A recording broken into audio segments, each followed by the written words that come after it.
Selamat datang di channel Cerita Cinta. Channelnya cerita cinta romantis. Sebelum lanjut, mohon dukungannya dengan like dan subscribe dulu. Terjerat hasrat duda nikmat, bagian pertama. Kirana adalah seorang mahasiswa akhir, dia membutuhkan biaya untuk mengerjakan skripsinya. Seorang teman memberinya sebuah pekerjaan, sebagai guru les privat dari anak seorang konglomerat. Kirana pikir, anak yang akan diles privat adalah anak usia sekolah dasar. Tapi ternyata anak usia 3 tahun. Dan lebih kagetnya lagi, ayah dari anak yang dia les privat adalah seorang duda tampan dan seksi. Bagaimana Kirana menghadapi anak dan pesona ayahnya yang ternyata sang duda tajir dan tampan? Yuk kita mulai dengan bagian pertama. Kirana Prameswari, mahasiswa semester akhir yang sedang mengerjakan skripsinya. Namun, dia sering sekali ditolak pengajuan judul skripsinya. Belum lagi dia harus membayar kontrakan, yang selama 2 bulan belum dibayar. Dia pusing 700 keliling dengan tagihan kontrakan, dan juga harus membeli kertas 1 rim untuk mencetak tulisan skripsinya yang selalu ditolak. Ada saja dosennya menolak pengajuan skripsinya. Belum lagi, ibunya selalu menanyakan kapan dia selesai kuliah dan pulang ke kampung. Ibunya bilang, ayahnya sudah mencarikan jodoh untuknya. Mendengar kabar itu, Kirana semakin pusing dibuatnya.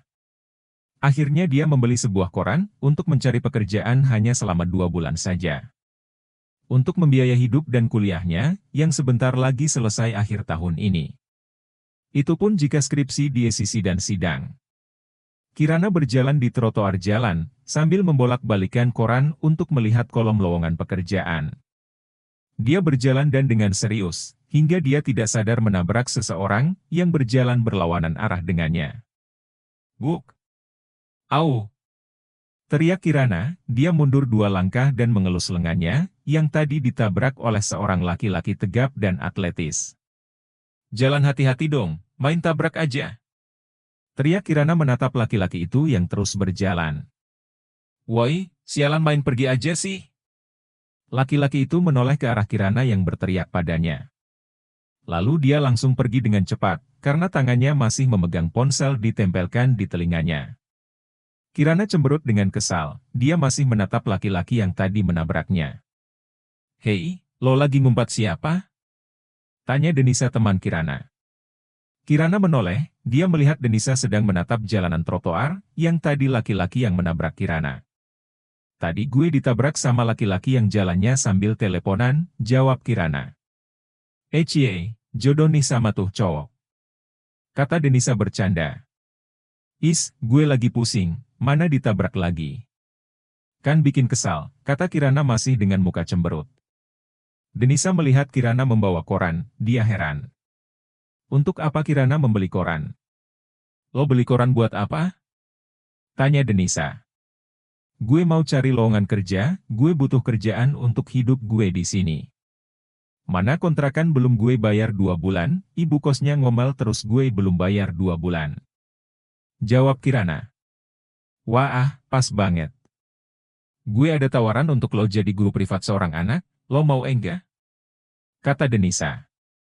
Les privat maksud lo? Iya, lo mau enggak? Gue jamin bayarannya menggiurkan. Wah, mau dong. Bolehlah, tapi cuma 2 bulan aja bisa enggak? Kenapa 2 bulan? Ya, kan gue harus menyelesaikan skripsi gue selama 2 bulan ini, dan harus pulang kampung. Belum lagi ibu kos nagih terus, jadi bisa enggak gajiannya untuk bayar kontrakan sama yang lainnya. Sudah pasti bisa banget. Gue itu ditawari sama kakak gue, yang bekerja di kantor Wijaya Bangsa Corp. Si bosnya itu, minta dicarikan seorang guru privat untuk anaknya, kata Denisa. Tapi kenapa lo nawarin ke gue? Bukannya lo juga bisa? Gue males meladeni anak kecil, lagi pula nanti enggak bisa bebas. Cowok gue juga pasti tanya-tanya terus. Apa hubungannya dengan cowok lo? Ya ada, gue nanti enggak bisa jalan bareng sama dia. Lagi pula, yang butuh pekerjaan kan lo, kata Denisa lagi. Kirana diam, dia mencibir Denisa. Jiwa jomblonya meronta. Mau enggak lo? Tanya Denisa lagi. Gue pikir dulu deh. Jawab Kirana. Nanti ada yang lain lagi. Sayang lo, gajinya besar. Soalnya anaknya pengusaha besar, siapa tahu lo kecantol sama dia. Kata Denisa dengan bercanda. Dia kan punya istri, ngapain juga larak-lirik sama gue. Istrinya pasti lebih cantik. Iya juga sih, tapi lo terima enggak pekerjaan itu? Tanya Denisa lagi memastikan, sahabatnya itu mau menerima pekerjaan sebagai guru privat. Boleh deh, terus gue harus gimana? Besok gue bilang sama kakak gue. Untuk memastikan, lo yang akan menjadi guru privat anak bosnya. Oke, gue tunggu informasi dari lo. Siap, tapi lo mau kemana sekarang? Gue pulang dulu, lupa kalau hari ini gue mau cuci baju. Ya udah, gue duluan ya, dah. Setelah berbincang sebentar, Kirana akhirnya pulang ke tempat kontrakannya. Dia sebenarnya tidak enak harus pulang ke kontrakan, karena kemarin, dia berjanji sore ini akan dibayar uang kontrakan selama 2 bulan belum dibayar. Kirana masuk ke dalam kamar kontrakannya yang sempit itu. Meski begitu, dia tetap bersyukur karena masih ada ibu pemilik kontrakan yang mau menunggunya, untuk bayar kontrakan selama 2 bulan belum dia bayar. Kirana. Panggil ibu pemilik kontrakan. Kirana menoleh kaget, dia sedikit terjungkat karena suara ibu kontrakan tiba-tiba mengagetkannya. Ibu bikin kaget aja. Ada apa ya, Bu? Tanya Kirana pura-pura tidak tahu. Karena dia sebenarnya mengerti maksud kedatangan ibu pemilik kontrakan. Maaf ibu mengagetkanmu, kamu kapan mau melunasi uang kontrakan ini? Tanyanya. Minggu depan deh, Bu.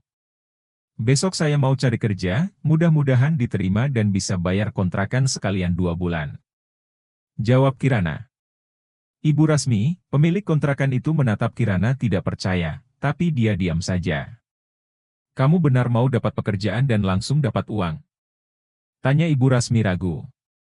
Ya, saya akan minta dibayar di muka aja, agar bisa melunasi uang kontrakan sama ibu.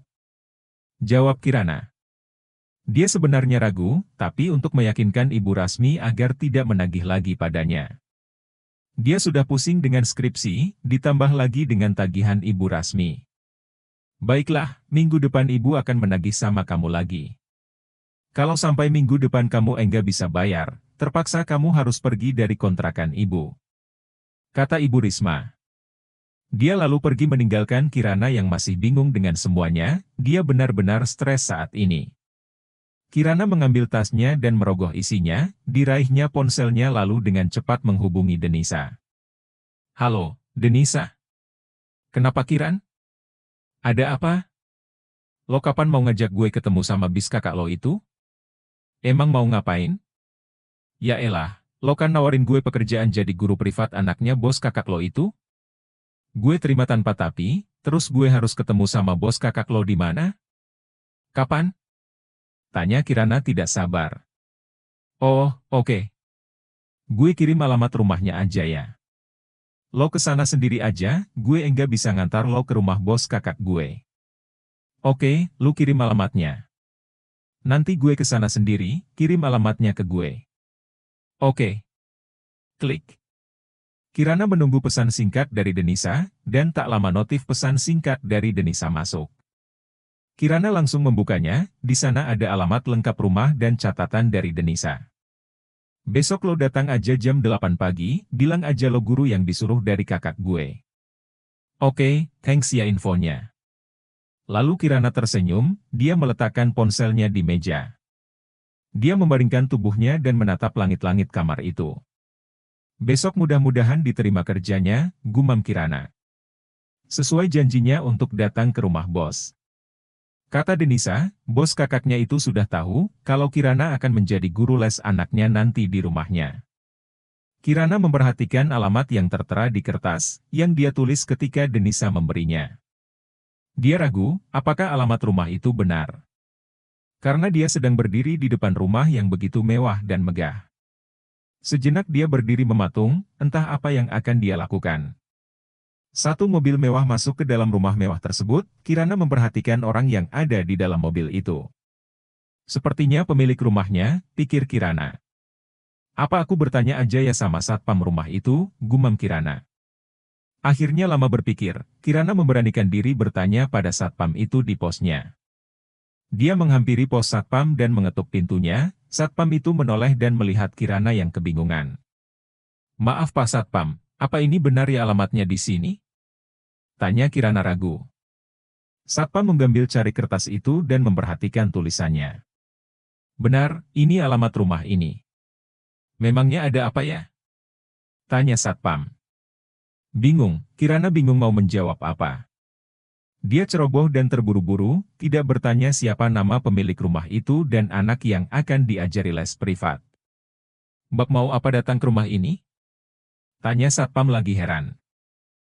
Saya diberi alamat ini oleh teman saya. Katanya anak dari rumah ini sedang membutuhkan seorang guru les privat untuk anaknya. Dan teman saya ini memberitahu dan memberi alamatnya pada saya. Kata Kirana panjang lebar, agar apa yang diucapkannya itu benar adanya. Oh, jadi Mbak ini yang akan menjadi guru les privat non-misel ya, kata Satpam. Ah ya, mungkin itukah nama anaknya? Ya, Tuan Brian Alexander Wijaya nama pemilik rumah ini. Dan memang mempunyai anak bernama Nona Misel, kata Satpam itu. Kirana tidak terlalu penting mendengarkan penjelasan Satpam mengenai majikannya itu. Yang jelas, dia benar-benar diterima oleh majikannya dan segera bertemu dengannya. Lalu, apakah saya bisa bertemu dengan majikan Pak Satpam? Tanya Kirana. Iya boleh Mbak. Beliau juga baru datang, setelah menjemput Nona Misel pulang dari sekolahnya, kata Satpam itu. Lalu Satpam itu masuk ke dalam rumah. Memberitahu, kalau ada orang yang akan bersedia menjadi guru les privat Misel. Tak lama, Satpam itu pun keluar lagi dan memberitahu pada Kirana. Kalau majikannya menyuruhnya masuk ke dalam rumah. Mbaknya disuruh masuk ke dalam rumah, kata Satpam. Iya Pak, terima kasih.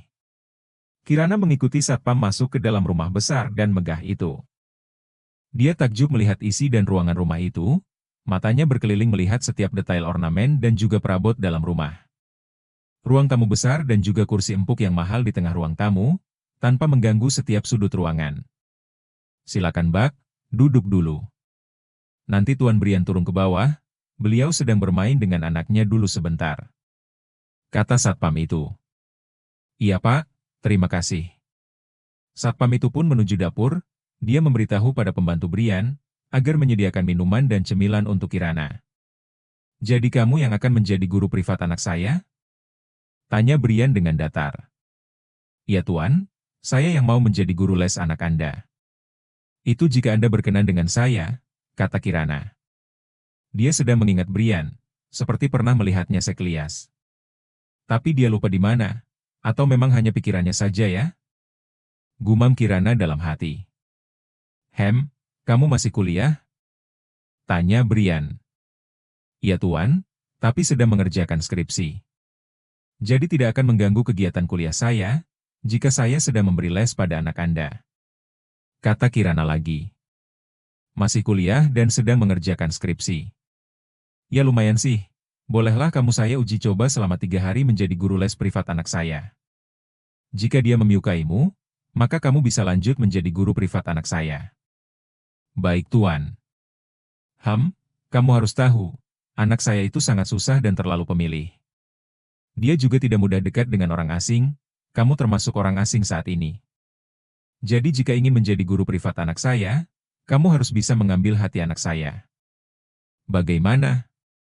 Kata Brian menawarkan. Baik Tuan, saya bersedia. Semoga saja saya bisa dekat dengan anak Anda, kata Kirana. Brian tersenyum sinis. Namun demikian, dia tidak mau mematahkan semangat mau bekerja Kirana untuk menjadi guru les anaknya.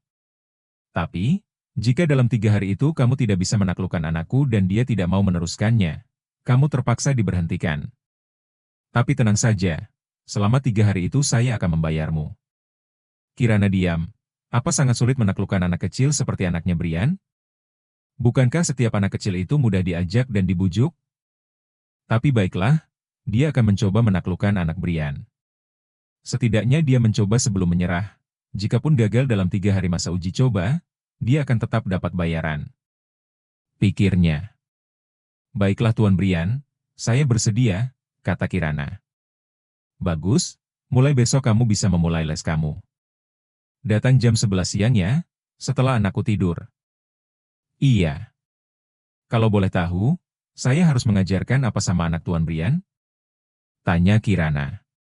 Apa saja yang dia mau, lakukan yang dia mau. Kalau dia meminta belajar musik, ajarkan saja. Alat musik ada di ruang musik, atau kalau mau belajar karate juga tidak apa-apa, ucap Brian seperti menakuti Kirana. Kirana menelan ludah dengan ucapan Brian, tapi dia tidak bisa mundur. Toh tidak mungkin anak kecil les karate, pikir Kirana. Kamu boleh pulang, persiapkan untuk besok siang. Baik, Kirana pun keluar dari rumah megah milik Brian itu, sedangkan Brian sendiri tersenyum miring. Dia itu kan gadis yang kemarin aku tabrak, apa dia lupa denganku? Bersambung.